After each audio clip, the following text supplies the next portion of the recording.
Buenos días, familia hermosa. Empecemos un nuevo día tomados de la mano de Dios. En Juan capítulo 4 podemos observar un milagro poderoso y hoy quiero resaltar en la forma en cómo Dios hizo este milagro. En el versículo 46 en adelante dice: Vino pues Jesús otra vez a Caná de Galilea, donde había convertido el agua en vino, y había en Capernaum un oficial del rey cuyo hijo estaba enfermo. Cuando oyó que Jesús había llegado de Judea a Galilea, vino a él y le rogó que descendiese y sanase a su hijo, que estaba a punto de morir. Entonces Jesús le dijo: si no vieres señales y prodigios, no creeréis.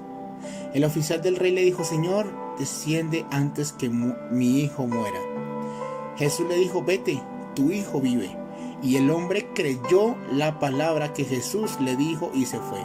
Cuando ya él descendía, sus siervos salieron a recibirle y le dieron nuevas diciendo: tu hijo vive. Entonces él les preguntó a qué hora había comenzado a estar mejor, y le dijeron: ayer a las 7 le dejó la fiebre. El padre entonces entendió que aquella era la hora en que Jesús le había dicho: tu hijo vive, y creyó él con toda su casa. Esta segunda señal hizo Jesús cuando fue de Judea a Galilea. Amén y amén. El Señor anteriormente había hecho un milagro de convertir el agua en vino. Una multiplicación sorprendente sucedió, pero en este caso, cuando vuelve otra vez a Galilea, se le presenta un hombre cuyo hijo estaba enfermo a punto de morir. Pero este hombre era uno de los que quería y siempre le gustaba ver los milagros con sus propios ojos.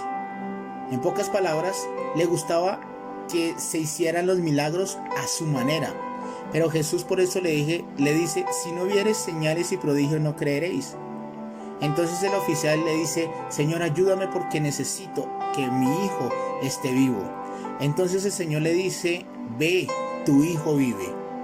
Y al instante este hombre creyó y su hijo fue sano en aquella hora.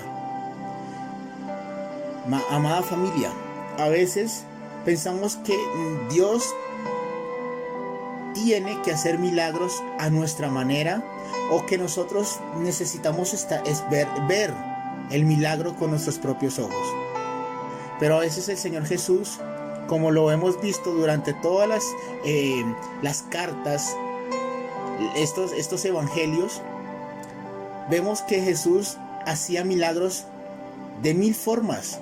Él nunca los hizo siempre siguiendo un patrón, sino de acuerdo a la necesidad y de acuerdo para que la gente pudiera observar y creyera en los milagros y en aquel que hacía los milagros.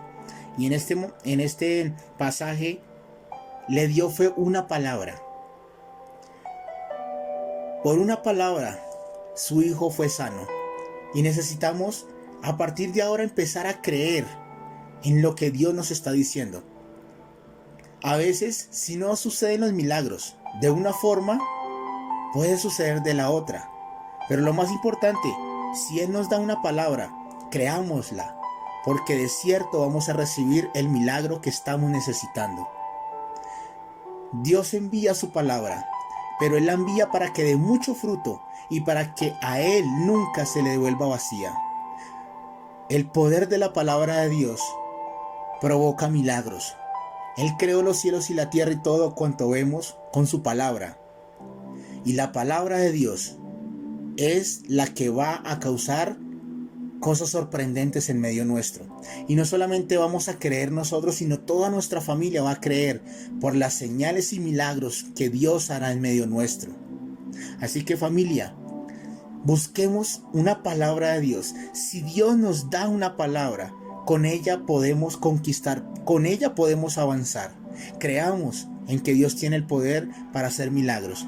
Y no encajonemos a Jesús, a nuestro Señor, en la forma como nosotros pensamos que pueden suceder los milagros, sino dejemos que Él sea el que determine cómo se va a hacer el milagro.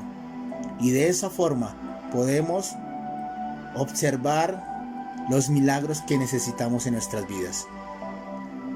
Padre, yo te doy gracias en esta hora. Señor, envía tu palabra, Señor, y podemos conquistar. Envía tu palabra y seremos sanados. Envía tu palabra y seremos prosperados, Señor. Queremos que hagas milagros, pero a tu manera, Señor. Queremos que hagas milagros, pero como tú desees hacerlo, Señor.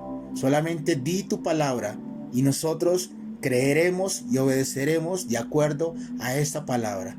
En el nombre de Jesús, gracias, Señor. Amén y amén.